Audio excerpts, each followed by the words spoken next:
నిజంగా నేను దొంగని కానండి.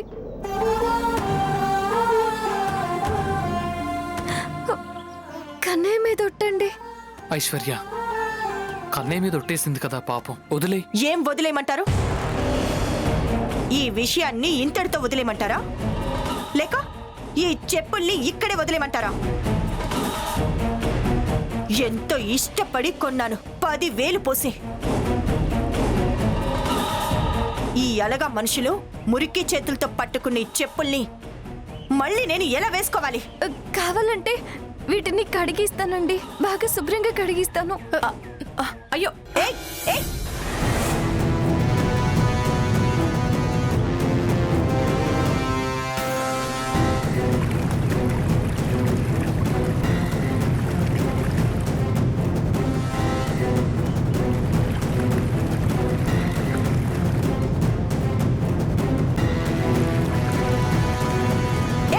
ఏయ్, ఏం చేస్తున్నావు? ఆగు. కడిగేశానమ్మా, బాగా కడిగాను.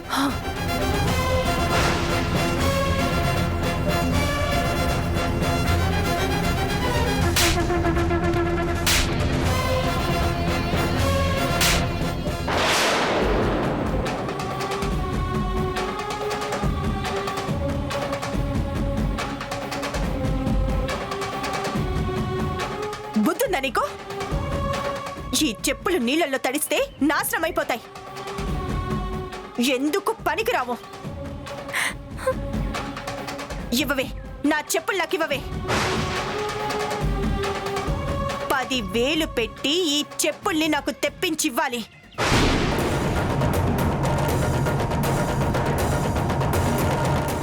ఏంటి అలా దరిద్రపు మొహాలు వేసుకొని చూస్తున్నారు? నా చెప్పుల్ని నాకు తెప్పించండి. క్షమించండి అమ్మా.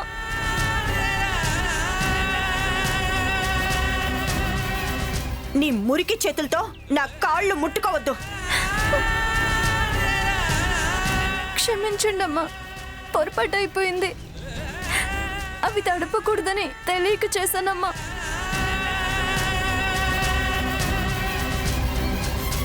తెలియక చేసిన నా తప్పుని మన్నించండి, మీకు పుణ్యం ఉంటుందమ్మా. అక్క, లే అక్క.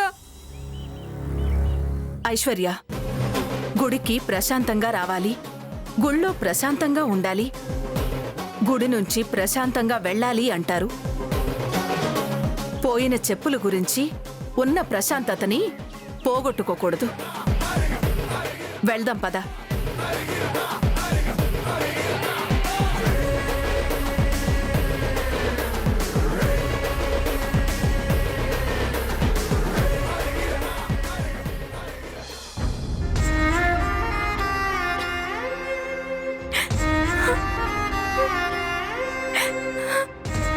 ఊరుకో అక్క.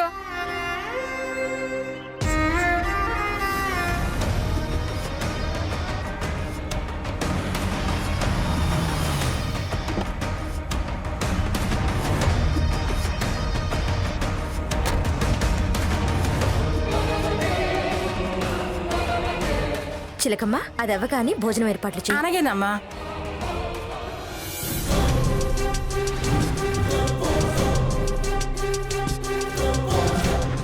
ఏం జరుగుంటుంది?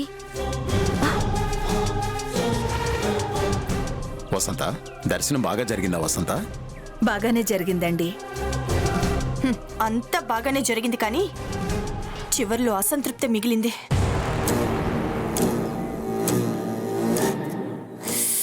ఏంటమ్మా కుంటుతున్నావు? ఏం జరిగింది? నా కర్మ కాలిందండి. ఇంట్లో కూడా చెప్పులు వేసుకొని తిరిగే నేను బయట చెప్పులు లేకుండా నడవాల్సిన కర్మ పట్టింది.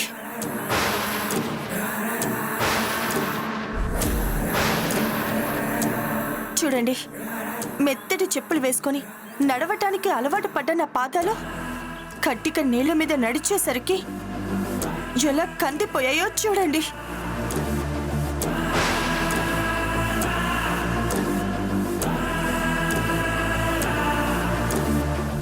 ఇదిగో చూడండి, గులకరాయి గుచ్చుకుంది.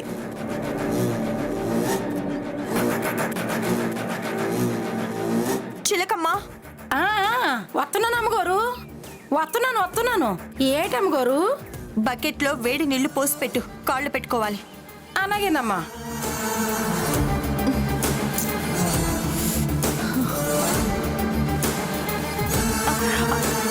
అక్క, అసలు అలా గుళకరాళ్ళ మీద ఎందుకు నడిచావు ఐశ్వర్య? గుడి దగ్గర పార్కింగ్ దాకా నడిచే రావాలి కదక్క. అంటే నీకు చెప్పులున్నాయి కదా అని. ఉన్నాయి, చెప్పులున్నాయి. ఫారిన్ నుంచి తెప్పించుకున్న చెప్పులున్నాయి. కానీ వాటి మీద ఒక దొంగ కన్ను పడింది. ఏయ్! నీలాంటి దొంగల వల్లే కాస్ట్లీ చెప్పులు వేసుకొని గుడికి రావాలన్న భయం వేస్తుంది. ఈ అలగా మనుషులు మురికి చేతులతో పట్టుకుని చెప్పుల్ని మళ్ళీ నేను ఎలా వేసుకోవాలి? కావాలంటే వీటిని కడిగిస్తానండి. అయ్యో! ఏయ్! ఏం చేస్తున్నావ్? ఆగు! కడిగేశానమ్మా, బాగా కడిగాను. బుద్ధుందా నీకు? ఈ చెప్పులు నీళ్ళల్లో తడిస్తే నాశనం అయిపోతాయి. క్షమించండమ్మా.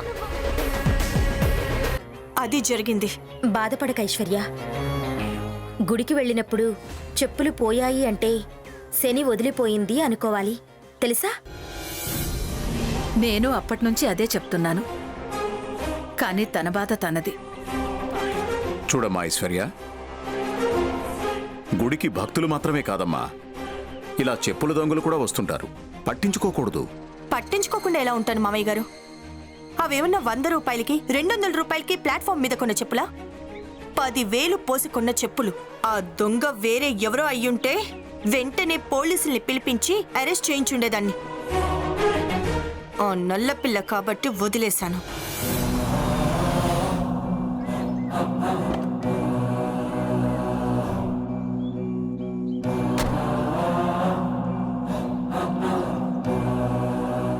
నల్లపిల్ల? ఎవరా నల్లపిల్ల? అదే మావయ్య గారు, ఆ రోజు కృష్ణాపురం నుంచి గురువమ్మ గారితో కలిసొచ్చింది కదా ఓ నల్లపిల్ల.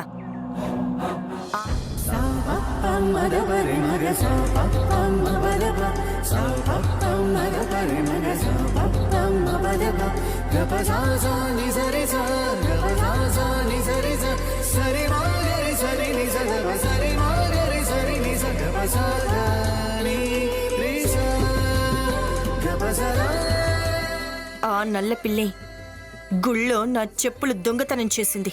ఓ, ఆ అమ్మాయి గురించి నా వదిన మాట్లాడేది. అడుగుదాం. పిల్ల మాత్రమే నలుపనుకున్నా, బుద్ధి కూడా నలుపే. ఏంటొదినా?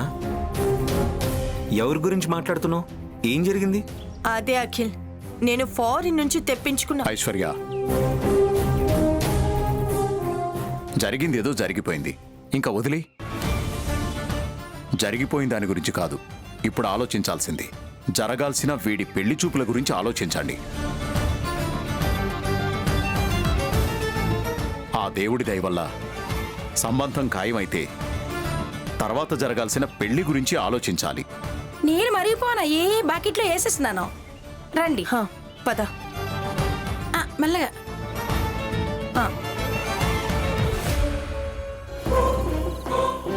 అవును, జరిగిన దాంట్లో తప్పంతా నీదే. నేనేదో ముచ్చటపడి కాస్ట్లీ చెప్పులు వేసుకున్నాను. ఆ ముచ్చట తీరే వరకు కాసేపు అటు ఇటు నడిచి తర్వాత ఆ చెప్పులు అక్కడే పడేసేదాన్ని. ఈ లోపల నువ్వే వచ్చి నేనేదో కొంప మునిగిపోయేంత తప్పు చేసినట్టుగా మాట్లాడడం మొదలుపెట్టావు. వేరే వాళ్ళ చెప్పులు వేసుకోవడం తప్పు, అది ఇది అంటూ నాకు నీతులు చెప్పడం మొదలు పెట్టావు. ఈలోపు వాళ్ళు వచ్చారు, గొడవైంది. అదే నువ్వు కల్పించుకోకుండా ఉంటే గొడవ జరిగేది కాదు కదా. అవునమ్మా, శ్యామ కల్పించుకోకుండా ఉంటే బాగుండేది. ఏమన్నారు అత్తయ్య? శ్యామ కల్పించుకోకుండా ఉంటే బాగుండేది అన్నారా? అవును. ఆహా, ఎంత కాలానికి కోడలి మాటే కరెక్టు, కూతురు చేసిందే తప్పు అని ఒప్పుకున్నారండి. నిజంగానే అది తప్పు చేసిందమ్మా. నువ్వు ఆ చెప్పులు వేసుకుని తిరుగుతున్నప్పుడు తను కల్పించుకోకుండా ఉంటే బాగుండేది. వాళ్ళొచ్చి నీ కాళ్లకున్న చెప్పుల్ని చూసేవాళ్ళు, నిన్నే దొంగ అనేవాళ్ళు.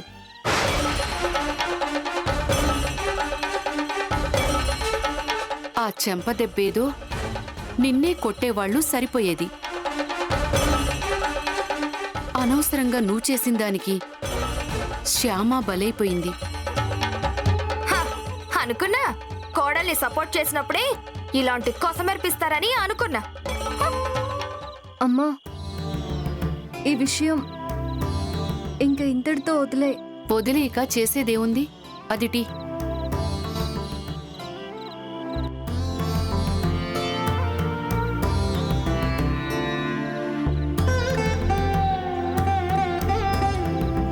కన్నయ్య, అమ్మ అనుకుంటున్నట్టుగా పుండరీకాక్ష పూజ పూర్తి చేశాము.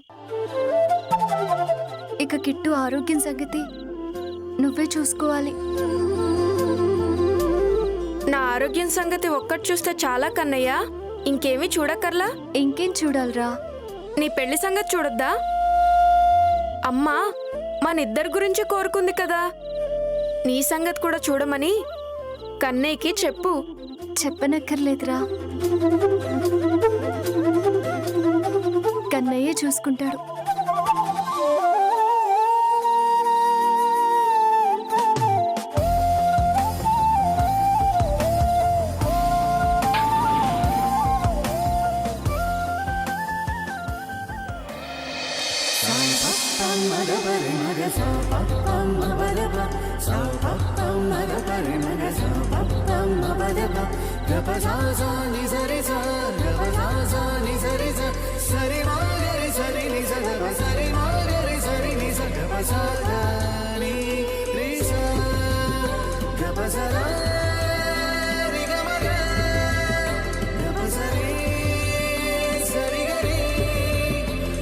అక్క అక్క అక్క, మన ఇంటి ముందు ఈ గుండె దొరికింది.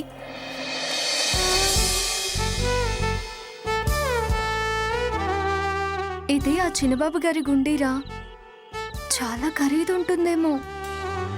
ఖరీదైన మనుషులకి సంబంధించినవన్నీ ఖరీదుగానే ఉంటాయిరా. జాగ్రత్తగా దాచిపెట్టి వాళ్ళది వాళ్ళకి ఇచ్చేద్దాము.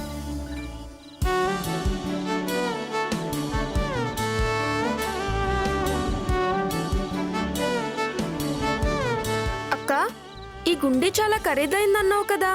అవునరా, చాలా ఖరీదైంది.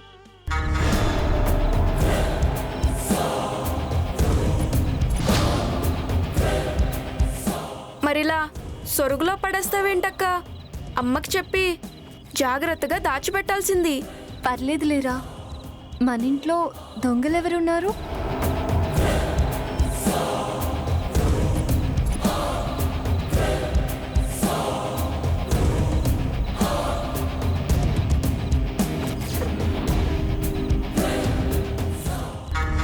ఇంటి దొంగని ఈశ్వరుడు కూడా పట్టలేడు.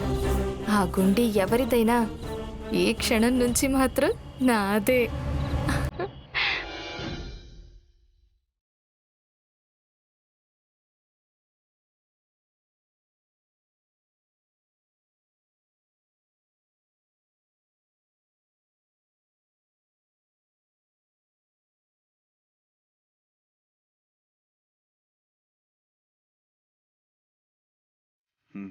ఈ ఫైల్ ఆడిటర్ శ్రీనివాస్ గారికి పంపించు. Okay sir. Good morning sir. Oh very very good morning. కూర్చో కూర్చో. నాకు చాలా టెన్షన్గా ఉంది సార్. టెన్షనా? ఎందుకు? ఎందుకేంటి సార్, అవతల ఆనంద్ గజపతి వర్మ గారికి ఈరోజు పెళ్లి చూపులని చెప్పారు కదా. అవును, వాళ్ళు వస్తారు, పెళ్లి చూపులు చూస్తారు, నువ్వు నచ్చావని ఖచ్చితంగా చెప్తారు. ఇంకెందుకు టెన్షన్? నేను నచ్చుతానా నచ్చనా అని కాదు సార్ నా టెన్షన్. పెళ్లి చూపులంటే నా పక్కన కనీసం నా మమ్మీ డాడీ అయినా ఉండాలి కదా సార్. ఉన్నారు. ఉన్నారా? ఎక్కడున్నారు? ఎక్కడ కావాలనుకుంటే అక్కడుంటారు. నీకేమైనా డౌట్ ఉంటే మమ్మీ డాడీ అని ఇప్పుడే గట్టిగా పిలు, ఇక్కడికి వచ్చేస్తారు. పిలు. మమ్మీ మమ్మీ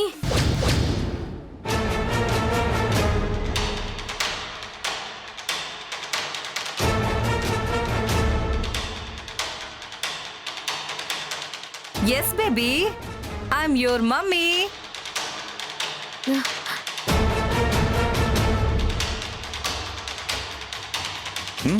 డాడీని కూడా పిలువు.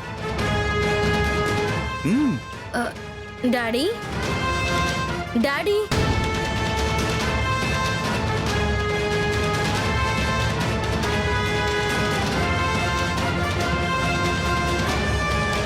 Yes baby I'm your dad.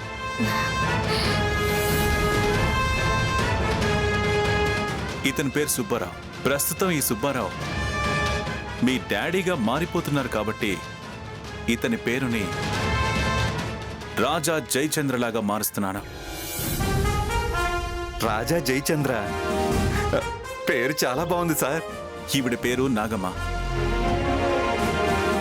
మీ మమ్మీగా మారుతుంది కాబట్టి ఈవిడ పేరుని మణిమాలగా మారుస్తున్నాను. నా పేరు కూడా చాలా బాగుంది సార్. ఎలా ఉన్నారు మీ మమ్మీ డాడీ?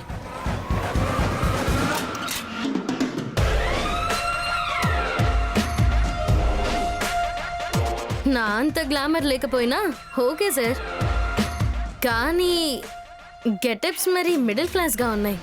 డోంట్ వరీ, పెళ్లి చూపుల టైంకి రిచ్ గెటప్లోకి మారతారు. అలా అయితే ఓకే సార్. సార్ మరి పెళ్లి చూపులు ఎక్కడ ఏర్పాటు చేస్తున్నారు? రోడ్ నెంబర్ 12లో నా ఫ్రెండ్ శ్రీకాంత్ గెస్ట్ హౌస్ ఉంది. దాంట్లో పెళ్లి చూపులు ఏర్పాటు చేస్తున్నాను. Okay sir. సుందర్ సార్, వీళ్ళ ముగ్గురిని గెస్ట్ హౌస్కి తీసుకెళ్ళి పెళ్లి చూపులకు రెడీ చేయి. Okay sir.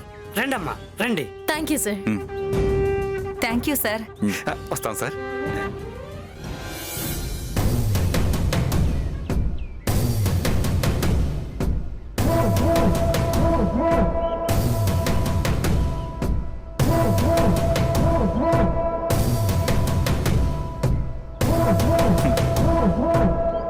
తెల్లని కోడలొస్తుందని తెగ ఆరాట పడిపోతున్న ఆనంద గజపతి వర్మ కుటుంబం వచ్చిన కోడలి మొహం చూసి తెల్లబోయి తెల్ల మొహం వేసే టైం దగ్గర పడింది.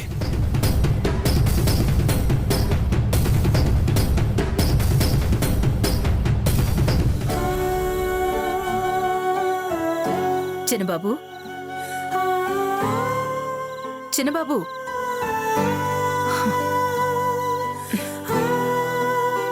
చిన్నబాబు. మమ్మీ ఏంటి మమ్మీ? ఏంటి నాన్న, ఏంటి ఇంత పరధ్యానంగా ఉన్నావు? దేని గురించి అంతలా ఆలోచిస్తున్నావు? ఎందుకంత డల్గా ఉన్నావు? నీ పెళ్లి ప్రస్తావన వచ్చినప్పుడు కూడా నువ్విలా డల్గా ఉండడం గమనించాను. పెళ్లి చూపులకి వెళ్తున్నామనే ఎక్సైట్మెంట్ గాని, ఈ ఇంటికి కొత్త కోడలు రాబోతుందన్న ఆనందం కాని నీ మొహంలో కనబడట్లేదు. ఈ పెళ్లి చూపులు పెళ్లి నీకిష్టం లేదా నాన్నా? అదేం లేదు మమ్మీ, అదేం లేదు. మరెందుకు నాన్నా పెళ్లి ప్రస్తావన వచ్చినప్పుడల్లా ఇలా డల్గా అయిపోతున్నావు?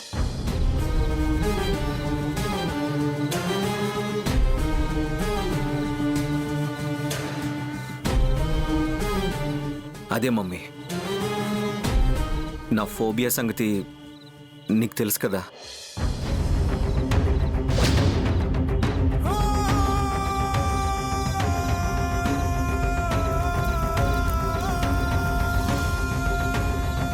చీకటంటే నేను భయపడతానని నీకు తెలుసు కదా మమ్మీ. నేను భయపడ్డ ప్రతిసారి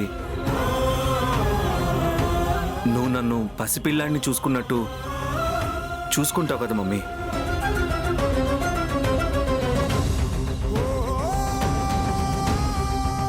రేపు నాకొచ్చే భార్య నీలాగా నా పరిస్థితిని అర్థం చేసుకుంటుందా లేదా అని నా భయం మమ్మీ. భర్తని ఇలా భయపడే పసిపిల్లాడిలాగా ఏ అమ్మాయి ఊహించుకోలేదు కదా మమ్మీ.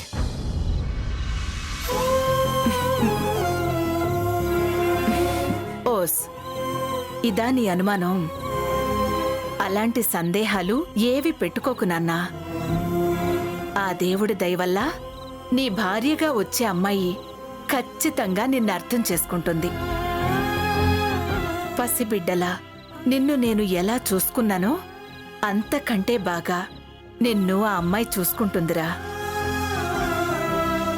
నాన్నా, నీకో విషయం చెప్పనా? భార్యాభర్తలు కేవలం భార్యాభర్తలు మాత్రమే కాదు. ఆ భార్యలో అమ్మ మనసు ఉంటుంది. ఆ భర్తలో పసిపిల్లాడి మనస్తత్వం ఉంటుంది. తప్పు చేస్తే క్షమిస్తుంది, బాధ పెడితే భరిస్తుంది. తన కంఠంలో ప్రాణం ఉన్నంత వరకు భర్తని కంటికి రెప్పలా చూసుకుంటుందిరా.